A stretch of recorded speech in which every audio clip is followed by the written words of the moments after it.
Buenas noches a todos, bienvenidos a nuestro estudio del libro La clave de la teosofía en la Logia Blavatsky. Vamos por el capítulo 13, conceptos erróneos acerca de la sociedad teosófica, en el subtítulo Teosofía y ascetismo. Gracias y adelante, querido Enrique. Gracias. Hola, hola, ¿cómo están? Bienvenidos, como siempre, a esta nueva sesión de la Logia Blavatsky. Vamos a continuar con el estudio de la clave de la teosofía. Como lo dijo Caro, en este caso, continuamos con conceptos erróneos acerca de la teosofía en lo relativo a teosofía y ascetismo. Bien, voy a leer lo que en la última parte de la sesión anterior eh, comentamos. Oí decir a ciertas personas que vuestras reglas exigen a todos los miembros ser vegetarianos, solteros y ascetas rigurosos, pero hasta ahora nada de esto me habéis dicho. ¿Podéis decirme la verdad sobre ello? La verdad es que nuestras reglas no exigen nada por el estilo. La sociedad teosófica ni siquiera espera y mucho menos exige de ninguno de sus miembros que sean ascetas en modo alguno, a no ser que llaméis ascetismo a que deben esforzarse en hacer bien a los demás y no ser egoístas. Sí, fundamentalmente se trata de eso a través del primer objetivo, ¿no? La fraternidad. Eh, Hacer realidad esa fraternidad, pues es esforzarse precisamente en dar a los demás, sobre todo hacerles el bien. En ese sentido, si recordemos que asceta quiere decir aquel que está en búsqueda de la perfección espiritual, desde luego, abandonando eh, los apegos de la materia, en este caso, ¿no? Bien, continuamos entonces. Sin embargo, muchos de los miembros son vegetarianos estrictos y confiesan abiertamente su propósito de permanecer solteros. También sucede esto muy a menudo con los que desempeñan un papel importante relacionado con la obra de vuestra sociedad. Y la respuesta es, esto es muy natural, porque muchos de nuestros celosos trabajadores son miembros de la sección interna de la sociedad de que hablé antes. Bien, entonces, en relación al vegetarianismo, eh, y hablando estrictamente de aquellos miembros de la sociedad teosófica que deciden ingresar a la sección interna de la sociedad, ahí sí se les exige que sean vegetarianos estrictos. Y en lo relacionado a si son solteros o no, en ese sentido, no es necesario, no se exige, no es una exigencia, porque se entiende que eh, aquel que está unido en matrimonio y ha procreado una familia, unos hijos, una descendencia, está también capacitándose a través de esos miembros de su familia, de sus hijos y demás, de su esposa o de su esposo. Entonces, eh, hasta que ya están, digamos, en un nivel en una condición de hacerse discípulos del maestro, entonces sí, ahí las exigencias son otras. Pero en en la sección interna todavía hay algunas cosas que son de mucho más fácil cumplimiento que el ya ser un candidato al discipulado y estar a las órdenes de un maestro propiamente. No se exige realmente que sea ni al soltero, que sea, no se case y esas cosas. Lo que pasa es que lo que se pide es el abuso, no abusar. Porque, por ejemplo, yo he escuchado algunas veces a algunas personas casadas que han dicho que ellos tienen que hacer sexo todos los días o 4 veces a la semana o cosas por el estilo. Entonces, eso ante las reglas es abuso. Entonces, lo que se pide no es que abandone a la esposa o no se case o algo así, sino que es eso, no abusar del sexo. Gracias, hermano. Sí, gracias, Ángel. Sí, también en ese sentido se exige que no se tenga más de una pareja, igualmente, porque eso es inmoral, desde luego. Bien, pregunta. ¿Exigís entonces prácticas ascéticas en esta sección interna? No, ni siquiera en esta las exigimos o imponemos, pero veo que será mejor os explique nuestro punto de vista respecto del ascetismo en general y comprenderéis entonces lo del vegetarianismo y lo demás. Proseguid.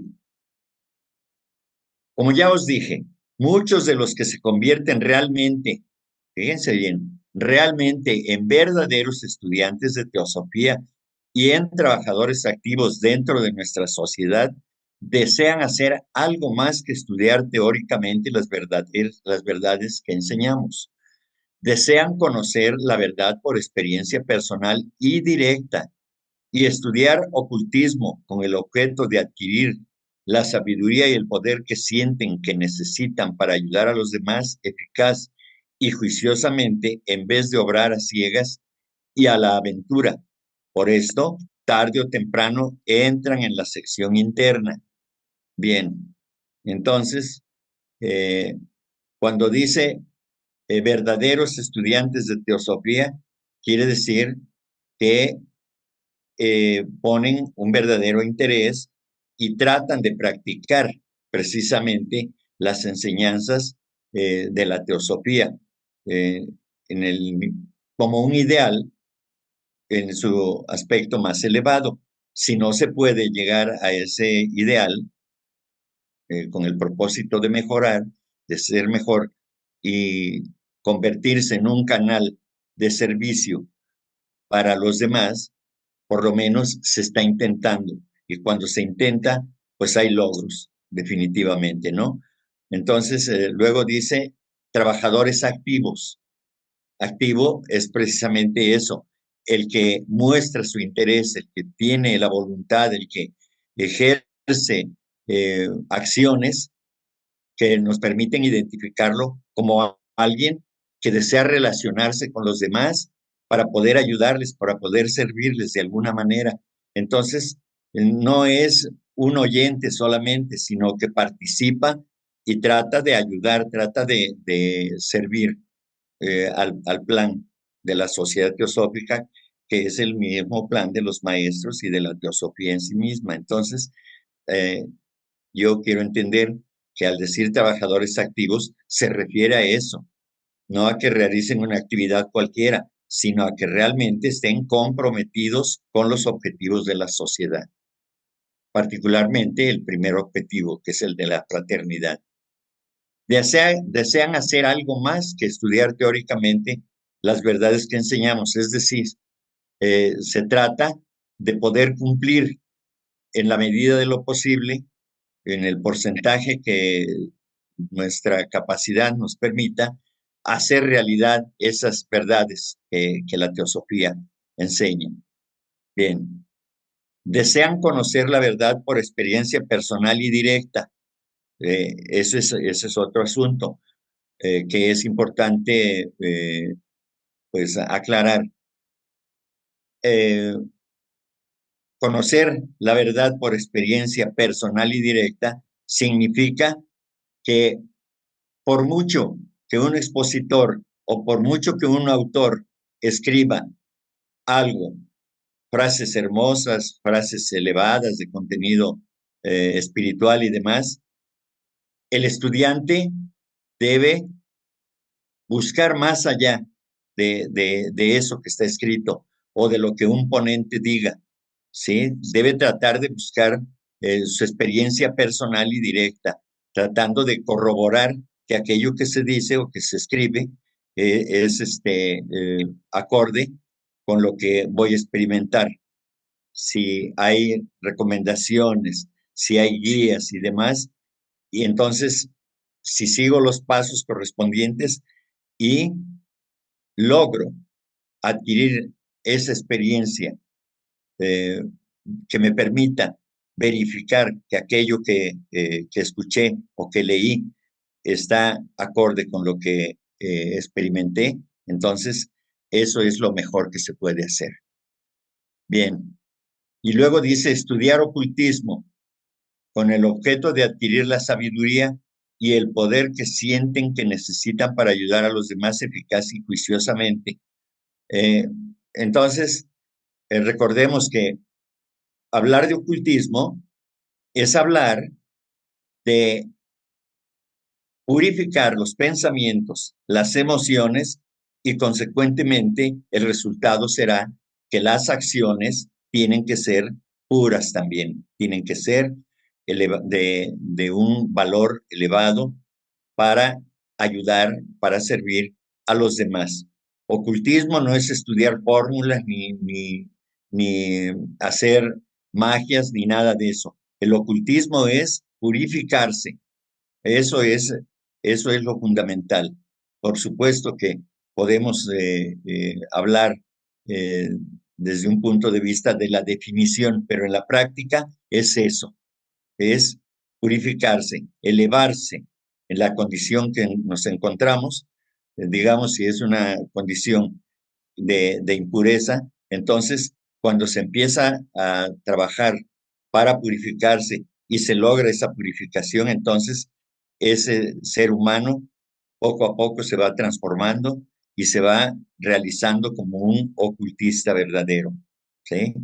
Eh, Aclaro esto porque eh, para quienes no hayan tenido contacto con estos términos en otros momentos y que no sepan efectivamente a qué se refiere el ocultismo, pues pueden confundirse porque de oídas, como se dice coloquialmente, podemos entender que el ocultismo es hacer cosas de magia y cosas por el estilo, ¿no? Y no, no se trata de eso, se trata de purificarse para poder servir mejor a los demás y desde luego tener la voluntad de servir, porque ese es el objetivo. El ocultista tiene la intención de ser un canal de servicio para los demás, para la humanidad en general, sin distinción de sexo, raza, casta o color, como reza el primer objetivo de nuestra sociedad. Entonces, de eso se trata, ¿sí? Y luego dice, para ayudar a los demás eficaz y juiciosamente.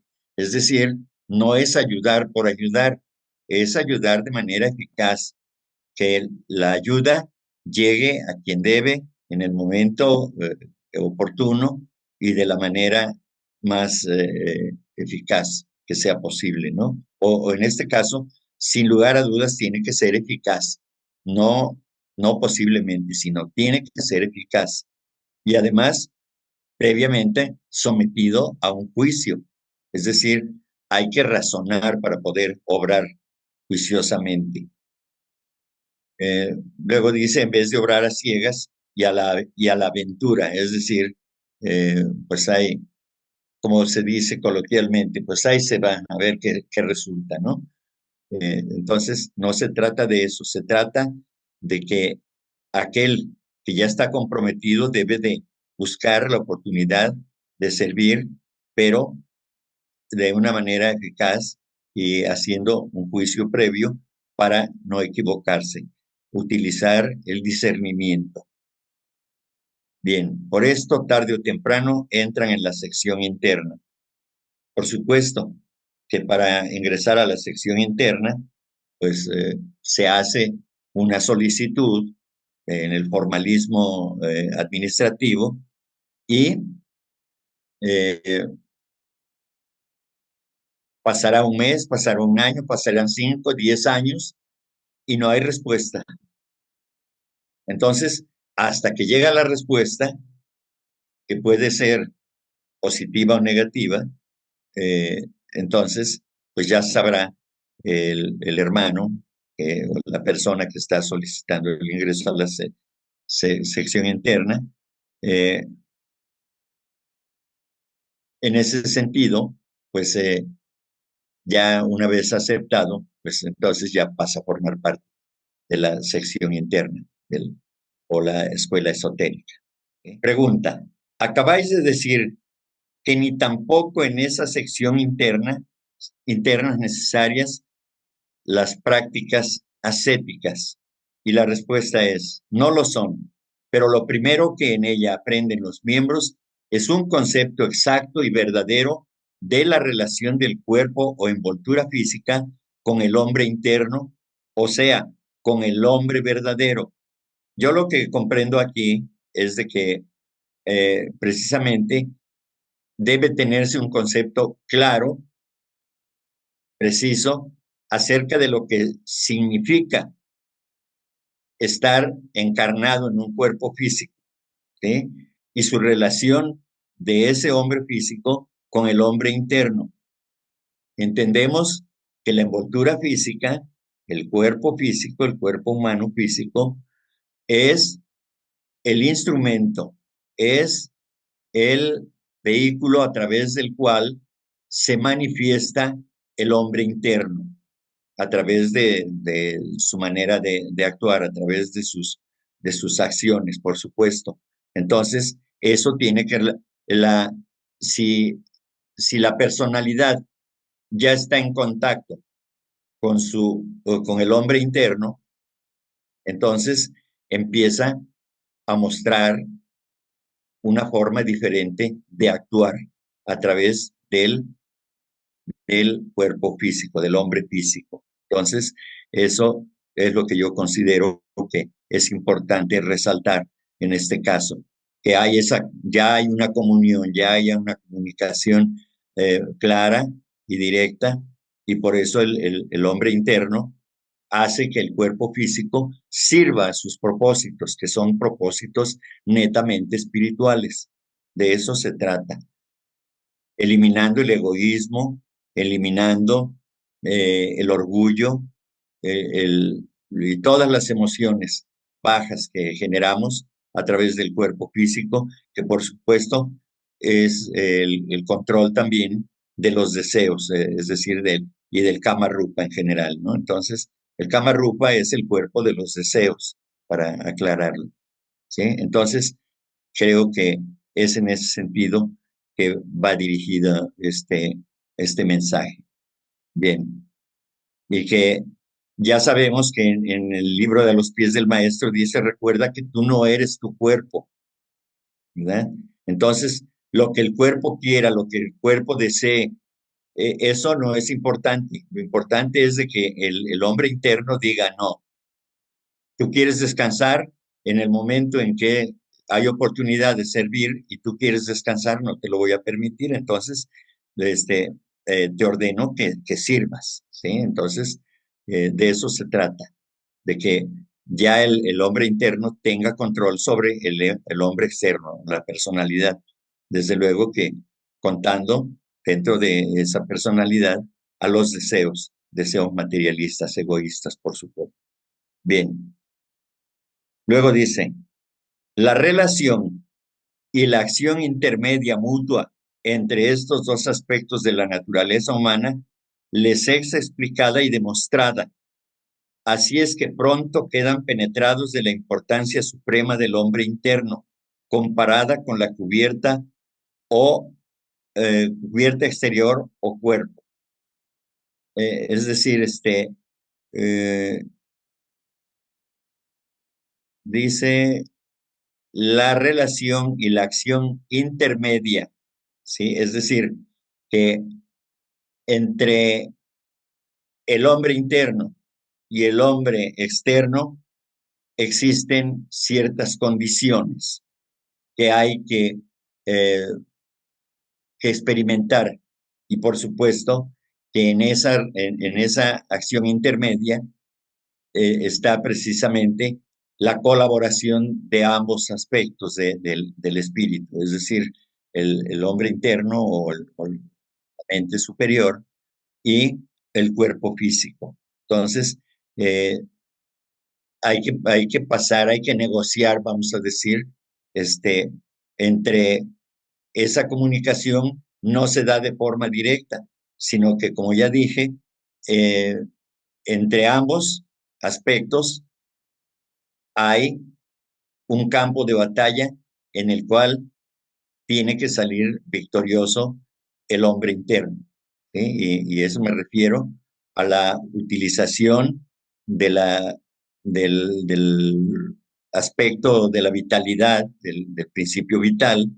Hay que utilizarlo correctamente para que pueda haber una comunicación correcta entre el hombre interno y el cuerpo físico. Hay que dominar los deseos también, los deseos bajos, para que el cuerpo físico responda justamente a, a los deseos elevados de tipo espiritual del hombre interno.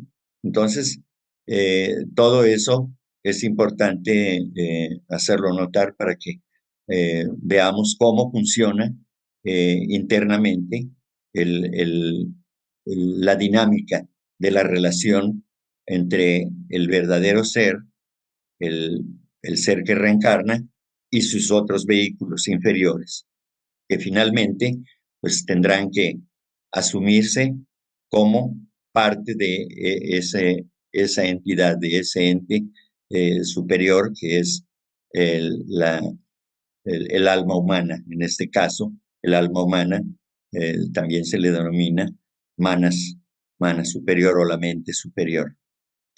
Bien. Se les enseña que el ascetismo ciego e inteligente es una locura, que conducirse como San Labro, del que ya hemos hablado, o como los faquires hindúes y los ascetas de los bosques, que cortan, queman y mortifican su cuerpo del modo más cruel y horrible, no es más que un tormento propio para alcanzar fines egoístas, es decir, para desarrollar el poder de la voluntad, pero que es perfectamente inútil para el objeto de lograr el desarrollo espiritual real y verdadero, o sea, teosófico. A ver, vamos a ver, aquí hay varias cosas que aclarar, que desmenuzar. Se les enseña que el ascetismo ciego e inteligente es una locura. Cuando decimos inteligente, uno supone que la inteligencia debe servir para algo bueno. Pero como dice que es ciego e inteligente, entonces quiere decir que esa inteligencia se está utilizando de una manera irracional, de una manera equivocada, ¿sí? Porque hay ceguedad, hay ceguera en ese sentido, ¿sí? Entonces, tiene que haber una claridad mental importante para que eh, esa inteligencia sirva para conectar a los principios inferiores con el espíritu, con lo espiritual. De eso se trata, de utilizar la inteligencia correctamente, porque más abajo volveremos a hablar de eso, de cuál es su relación. Dice, ciego e inteligente es una locura, que conducirse como San Labro, ya lo dijimos en alguna ocasión, creo que no es su verdadero nombre, Labro, no recuerdo cómo es su verdadero nombre, es un hombre que en Italia estaba sentado a las puertas de una catedral, eh, durante no sé cuánto tiempo pasó allí y se lo comieron las alimañas, los parásitos, cucarachas, ratas, todo, porque ya no se bañaba, ya no hacía ninguna otra cosa. No se levantó, de ahí estuvo permanentemente sentado. Imagínense en qué condiciones, no se bañaban, no se aseaban, no nada. Y entonces así terminó su vida. Eso es una vida totalmente inútil.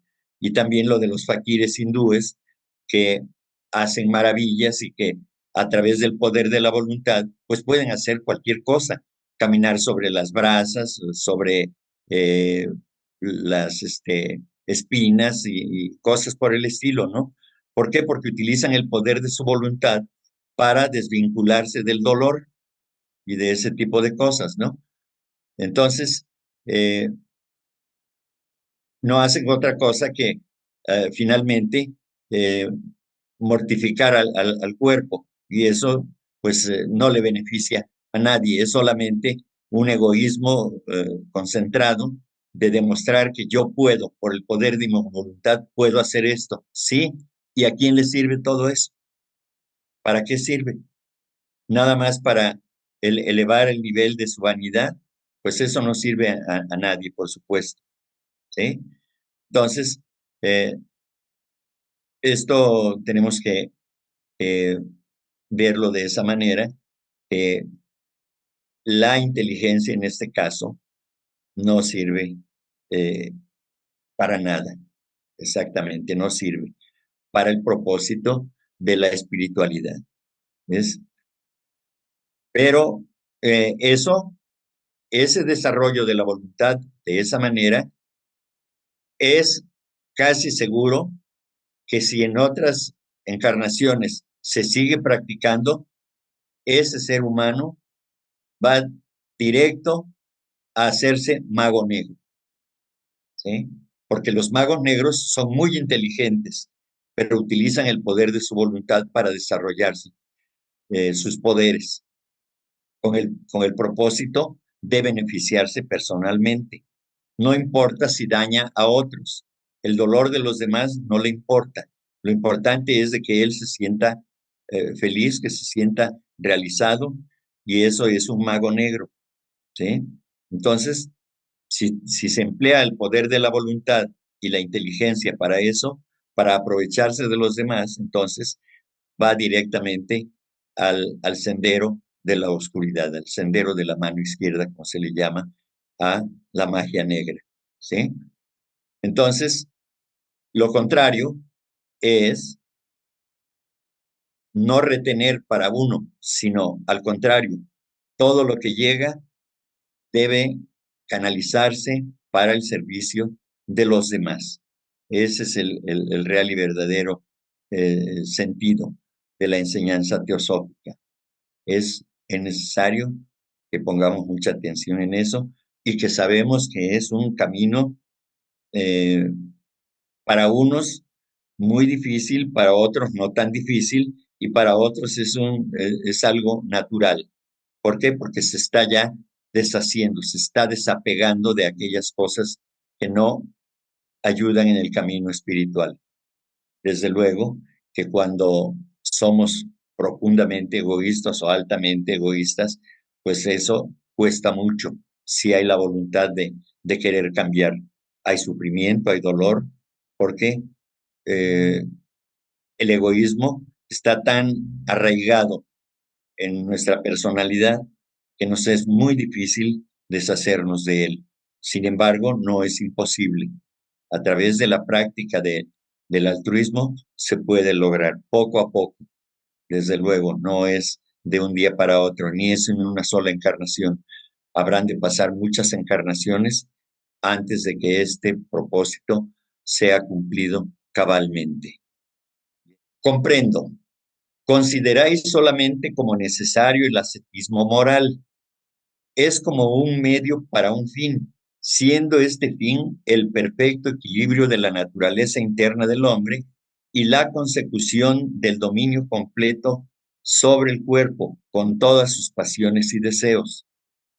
Precisamente, pero hay que usar de esos medios inteligentes y juiciosamente, y no a ciegas y sin discernimiento, como un atleta que se ejercita y prepara para una gran lucha, no como el avaro que para poder seguir satisfaciendo su pasión del oro, se mata de hambre hasta caer enfermo.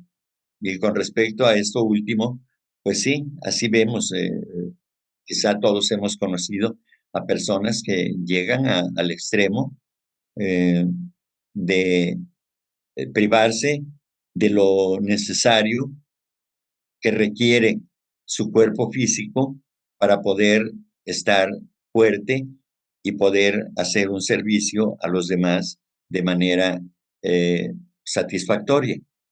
Entonces,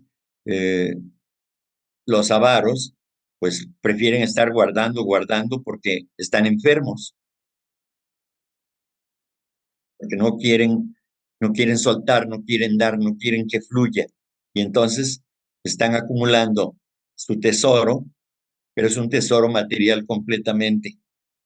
Y entonces, pues eso no, definitivamente no ayuda al desarrollo espiritual. Si fuera una ayuda, en todo caso, sería que decidió ese individuo ir por el camino más largo y tortuoso, es decir, a través del dolor, llegar finalmente a la meta. Cuando se pudo ahorrar mucho tiempo, mucha energía y muchos problemas, decidió ir por el camino del dolor. Es un camino muy largo y tortuoso. Entonces, si se quita el obstáculo del egoísmo y del deseo de poseer lo material, entonces se abrevia mucho en sufrimiento. Entonces va uno despejando, a través del altruismo, va uno despejando el camino de los obstáculos egoístas que están siempre presentes, por supuesto. Y finalmente, dice, se mata de hambre hasta caer enfermo. Ese será el resultado. Y atentar contra sí mismo es suicidio también en ese sentido. ¿Eh? Pero hay quienes están tan apegados a la materia que no pueden ver más allá de eso. No les importa. No importa si se enferman. Lo importante es de que tienen una pasión tan fuerte por conservar o por atesorar lo material que dejan de lado lo importante que es estar saludable para poder servir a los demás, particularmente a los que están más cerca de ellos, que son los seres que integran una familia. ¿Bien? Entonces, pues quizá algunos de nosotros hemos conocido a personas que tienen esas ideas de atesorar para sentirse poderosos o importantes, no lo sé, cualquier cosa de esas. Bien, comprendo ahora la idea general, pero veamos cómo la aplicáis en la práctica respecto al vegetarianismo, por ejemplo. Y la respuesta es, uno de los grandes sabios alemanes ha demostrado que toda clase de carne animal, sea cual fuese el modo de guisarla, conserva siempre ciertas propiedades características del cuerpo del que ha formado parte y las cuales pueden reconocerse. Aparte de esto, todos sabemos por el gusto qué clase de carne estamos comiendo. Nosotros vamos más lejos y probamos que cuando la carne de los animales es asimilada como alimento por el hombre, le transmite fisiológicamente algunas de las propiedades características del animal a que pertenecía. Además, la ciencia oculta lo enseña y prueba a sus estudiantes por la demostración ocular, haciendo ver igualmente que ese efecto de animalización en el hombre es mayor proviniendo de la carne de los animales más grandes, menor si se trata de la de las aves, aún menos siendo de pescado y otros animales de sangre fría, y mínimo cuando solo come vegetales. Entonces, a los discípulos se les dice que el cuerpo debe servir como un instrumento para ponerlo al servicio del maestro, para que el maestro utilice, en todo caso, a través del trabajo, de las tareas que le encomiendan al discípulo, sea un canal apropiado para poder realizar las acciones correspondientes que sean de servicio a los demás. Entonces, es verdad que las personas que comen carne en proporciones superlativas, pues sí, tienden a realizar acciones violentas, tienen más proclividad a ser personas que pierden el control, que son agresivas y demás, ¿no? Por supuesto, que demuestran una capacidad energética en su actividad, pues muy importante, ¿no? Es decir, tienen mucha fuerza, mucha energía, pero también se tornan violentos en un momento determinado. Y entonces, para evitar eso, pues requieren de estar constantemente en actividad para agotar esas energías que han sido asimiladas de la carne de los animales, ¿no? Entonces, de esa manera, concentran energías, pues, digamos, muy densas, muy toscas, muy groseras en su aura. Entonces, desde luego que si nos vamos al asunto del, del reino elemental, entonces el tipo de elementales que son afectados, pues ahí van a permanecer en su aura, y entonces es difícil, digamos, separarse de esas energías elementales, porque se pegan, se pegan a uno como eh, algo que es necesario ya para el individuo o para el hombre físico en este caso, o el hombre emocional. Entonces requiere de esa motivación para estar ahí, y desde luego que esos elementales que a los cuales él les dio un carácter, el individuo les da un carácter que es correspondiente al tipo de emociones, al tipo de pensamientos que tiene el individuo, y entonces precisamente eh, es que esas energías hacen que el hombre no tenga deseos de cambiar, porque hay una energía que lo está impulsando siempre, es una energía que él movió, y que son energías del reino elemental y que están ahí y van a estar mientras no decida cambiar. Por eso es tan difícil que las personas que están muy acostumbradas a eso, a ese tipo de alimentación, pues les sea tan difícil, porque además eh, ejercen esos elementales una fuerza tremenda sobre su personalidad. Bien. Nosotros, Es que no es lo que usted acaba de decir, es una realidad, pero también hay otro detalle. sí, Como nosotros también venimos desde épocas antiguas con nuestros padres, bisabuelos y todo eso, y nosotros mismos hemos sido carnívoros. Entonces es muy difícil de la noche a la mañana hacerse vegetariano. Hay que empezar, por ejemplo, con muy despacio, porque generalmente la gente dice, no, desde mañana no como carne roja me refiero, que es la que primero hay que dejar. sí, Y resulta que la dejan así y eso perjudica al cuerpo físico, claro, porque durante mucho tiempo ha estado comiendo y ha integrado todas esas emociones del animal, que es lo que quiere decir la maestra Blavatsky, impregnan la carne. sí, Entonces, de miedo, de rabia, porque los van a matar, porque el animal sabe. Entonces, hay que empezar muy lentamente. En algunas escuelas dan como término, como periodo 2 años para que una persona se haga vegetariana, ¿verdad? Entonces yo sí, quería decir eso porque yo creo que le puede ayudar a los hermanos, ¿no? Que no son vegetarianos todavía. No vayan a pensar que de la noche a la mañana sí se pueden dejar de comer, pero a la larga vuelven porque todo lleva un proceso.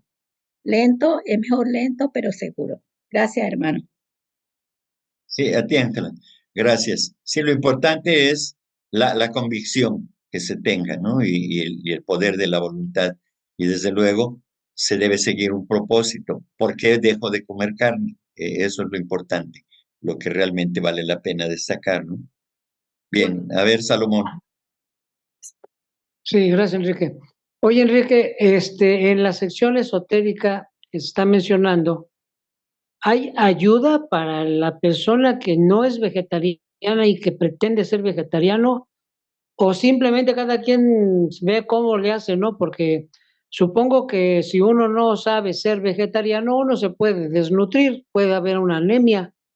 Entonces, mi pregunta es esa, ¿no? ¿Hay alguna ayuda dentro de la sección para que, para que la persona que intenta ser vegetariano pueda ser guiada para que no surja precisamente pues una anemia o una desnutrición?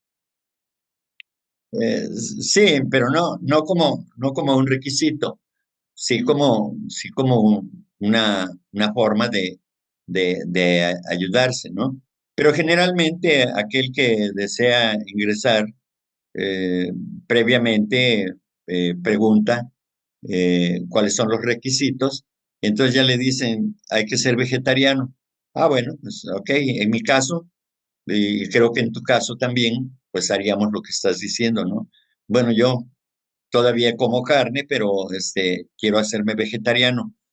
¿Alguien me puede orientar de ustedes o qué debo hacer, etcétera, etcétera? Yo creo que eso es lo más lógico que puede resultar, ¿no? En una cosa así. Pero que sea como requisito, no, eso no. No hay un requisito de que diga, bueno, ya quiero ingresar y quiero hacerme vegetariano, entonces, ¿quiénes son los que me van a enseñar cómo hacerme vegetariano? Eso no existe. Yo me inicié en una escuela Rosacruz y yo hice la misma pregunta que hizo Salomón. Sí, Y a mí allí sí me explicaron cómo hacer. Por eso dije de los 2 años, mucho sí, antes de, no pensaba, o sea, siempre había pensado hacerme de la teosofía, pero en Colombia no había. Había en sí, Bogotá y yo vivía en otra ciudad. sí, Entonces a mí sí me explicaron cómo hacerlo. Hay que sí, hacerlo muy lentamente y le voy a dar un tip. Puede que les sirva, puede que no, porque hay personas que por mucho que lo hagan no pueden ser vegetarianos. No sé por qué, pero así le ha pasado a mucha gente que me lo han dicho a mí. Es que si una persona come carne todos los días o 3 veces a la semana, deja por un mes, un día, y así va cortando hasta que finalmente corta la carne roja. Después tiene que seguir con el pollo y después tiene que seguir con el pescado, pero es muy lentamente. En esa escuela eran 2 años y yo lo hice y a mí me resultó. Los médicos dicen que la proteína, que esto, que lo otro. Yo llevo muchos años, desde el 79, que soy vegetariana. Y siempre que me hacen examen, nunca aparezco ni anémica, ni falta de proteína, ni falta de esto. La única que me hace falta es la vitamina D, que es la del sol, porque ya claro. acá tomo sol. Les agradezco como siempre su participación y su asistencia, desde luego, su atención. Y bueno, pues ya nos veremos la próxima semana. Mientras